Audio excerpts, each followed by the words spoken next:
Salut à tous, je m'appelle Antoine Caron et je suis heureux de vous accueillir sur cette chaîne dédiée à la pêche. Ici, je partage des astuces sur la pêche, le choix des appâts et des leurres, et j'aide également les débutants. Abonnez-vous pour rester toujours au courant. Et maintenant, passons au sujet du jour. Bonjour à tous. Dans cette vidéo, je vais vous parler de la pêche au bar en eau douce avec des leurres. Je partagerai avec vous mes astuces et techniques pour maximiser vos chances de succès.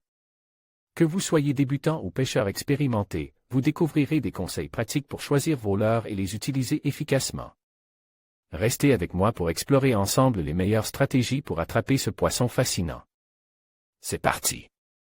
Écoutez cet article en vacances en bord de mer quelques semaines, vous souhaitez vous mesurer à Sir Labrax et vous êtes convaincu qu'il va vous falloir investir dans de nouveaux leurres et refaire votre boîte.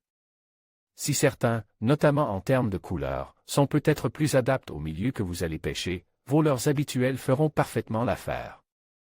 Un carnassier comme les autres le bar, au même titre que le brochet, la perche, le thon ou encore bon nombre d'espèces est un prédateur. Cela implique qu'il réagit à des stimuli similaires et que la grande majorité d'actions, de vibrations ou encore de sonorités peut lui faire passer à l'attaque.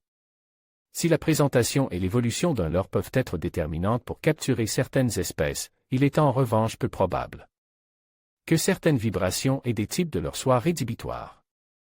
Ainsi, vos leurres pour le brochet ou le black bass vous permettront parfaitement de réussir en mer et inversement. Une plus grande variété. La force des leurres conçus pour l'eau est la diversité. En effet, les familles présentes dans les boîtes des pêcheurs et les magasins sont bien plus nombreuses et variées que celles destinées aux espèces marines. Vous trouverez alors une grande variété de leurres métalliques, des poissons nageurs de formes et d'actions variées et des softbaits.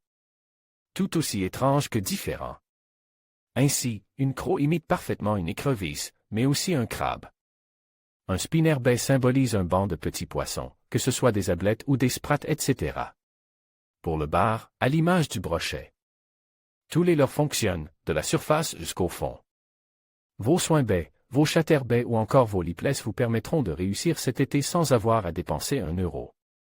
L'effet de surprise. La raison supplémentaire pour laquelle les leurres d'eau douce fonctionnent parfaitement pour le bar, c'est qu'ils sont peu utilisés. Et dans un contexte où la pression de pêche est de plus en plus forte, leur présenter quelque chose d'inconnu ou rare peut vous donner une longueur d'avance. Les limites, je devrais dire la limite. La seule que je vois est la distance de lancer réduite de certaines familles et je pense notamment aux spinnerbaits. En effet, lorsqu'il faut prospecter des grandes étendues ou pêcher loin du bord, ce critère peut vite devenir essentiel lors du choix de son leurre. Rinçage impératif. Nos leurres conçus pour l'eau douce sont rarement équipés d'hameçons ou d'anneaux brise inoxydables. Ainsi, un rinçage rigoureux après chaque sortie est impératif si vous espérez qu'il puisse passer l'été et piquer à nouveau quelques black bass en septembre.